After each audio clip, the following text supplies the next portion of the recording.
হরে কৃষ্ণ, জয় শিল প্রভুপাদ। সংসার ধর্ম বড় ধর্ম। হ্যাঁ, সংসার ধর্ম বড় ধর্ম, কিন্তু সেই কোন সংসার?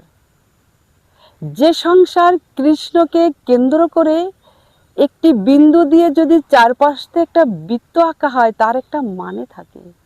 কেন্দ্র বিন্দুতে যদি কৃষ্ণ থাকে, সেই সংসারই বড় ধর্ম। কিন্তু আমরা যদি কৃষ্ণকে বাদ দিয়ে সংসার করি, সে সংসারের ফলাফল শুধু একটা জিরো, নাথিং।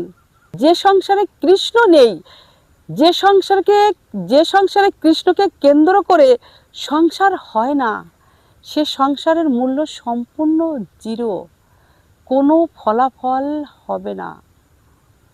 কৃষ্ণকে কেন্দ্র করে যদি আমাদের সংসারটা হয়, সেই সংসারটা স্বয়ং সম্পূর্ণ।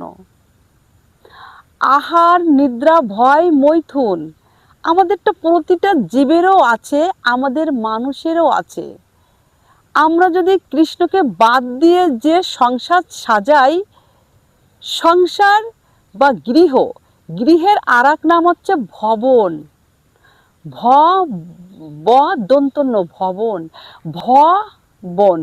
শব্দের অর্থ হলো ভগবান। যে সংসারে ভগবান থাকবে, সেই সংসারটা হবে ভবন। আর যে সংসারে ভগবান নেই, অর্থাৎ আমরা যদি ভটাকেই বাদ দিয়ে দিই, সেই সংসার হয়ে যায় বনের সমমূল্য, বনের সমতুল্য। আর বনে কারা বাস করে, আপনারাই ডিসাইড করুন। আমরা যদি সকালে ঘুম থেকে উঠে সমস্ত কিছু স্নান করব, দ্বাদশ সঙ্গে তিলক পরব, রান্না করব, ভগবানকে অর্চন করব, বাজারে যাব। কার জন্য বাজার করব? আমরা আমাদের গোবিন্দের জন্য বাজার করব। আমরা রান্না করব, কার জন্য রান্না করব? আমরা গোবিন্দের জন্য রান্না করব। আমরা অবশ্যই চাকরি করব, কারণ চাকরি না করলে আমরা কি খাবো? আমাদের চাকরি করতে হবে, আমাদের ব্যবসা করতে হবে, আমাদের কৃষি কাজ করতে হবে।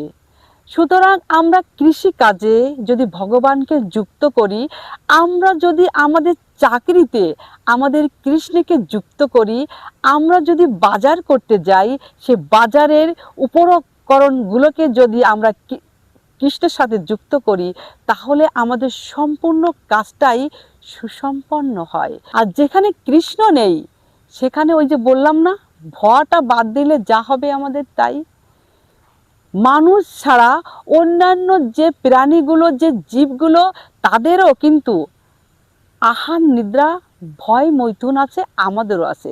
তাদের যে কর্মগুলো যেভাবে হচ্ছে, ঠিক আমাদের কর্মটাও ঠিক সেইভাবেই হবে। সেইভাবেই কর্ম করতে করতে আমরা একদিন দুনিয়াতে চলে যাব। এর কিন্তু কোনো ফল হবে না, এ ফলের কোনো লাভ হবে না। হয়তো হ্যাঁ, আমাদের এক জন্ম আগাবে, যে তোমরা এক জন্ম কর্ম করে যাচ্ছি, ওই 84 লক্ষ জনই যেরকম ভ্রমণ করছি, ওই 84 লক্ষ জনই ভ্রমণ করার মধ্যে ওই এক জন্মও থাকবে। কিন্তু আমরা এই দুর্লভ জনম 84 লক্ষ জনই ভ্রমণ করে আমরা এই মানব জনম পেয়েছি। এই মানব জনমের উদ্দেশ্য আর লক্ষ্যটা যদি ঠিক থাকে, তাহলে আমরা এখান থেকেই ভব সমুদ্র পার হয়ে আমাদের আদিওলায় গোলক বৃন্দাবন ধামে পৌঁছাতে পারবো। আর যেখানে গেলে আমাদের আর জন্ম মৃত্যুর চক্করে আবর্তিত হতে হবে না। সেই কর্মটাই আমরা করা উচিত। দুর্লভ জনম, এই মানব জনমে শুধু আহার, নিদ্রা, ভয়, মৈথুনের জন্য নয়, অন্য অন্য প্রাণী বা জীবরা যেটা করছে সেটা আমাদের জন্য নয়। আমাদের মধ্যে ভগবানের প্রতি ভক্তি থাকতে হবে, ভগবানের প্রতি প্রেম থাকতে হবে। আমরা প্রেমটা করব ভগবানের সাথে। আমাদের উদ্দেশ্য থাকবে সব কিছু ভগবানের প্রীতির উদ্দেশ্যে, আমাদের ইন্দ্র তৃপ্তির জন্য নয়।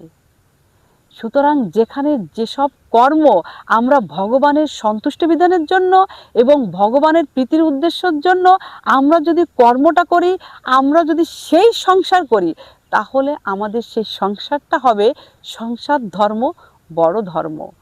আর এটা যদি না হয় এবং কৃষ্ণ যেখানে নেই, সেই সংসার ধর্ম বড় ধর্ম নয়, সেই সংসার ধর্ম জিরো ধর্ম হয়ে যাবে। সুতরাং আমাদের কেন্দ্র বিন্দুতে থাকবে ভগবান শ্রীকৃষ্ণ। শ্রীকৃষ্ণকেই মধ্যবিন্দু রেখে আমরা চারপাশে পরিক্রমা করব, চারপাশে আমাদের সংসার পরিচালনা করব। তবেই আমাদের হবে শ্রেষ্ঠ ধর্ম, শ্রেষ্ঠ সংসার। আর আমাদের এই মানুষদের সেই সংসারই করা উচিত। হরি বল। জয় শিল প্রভুপাদ।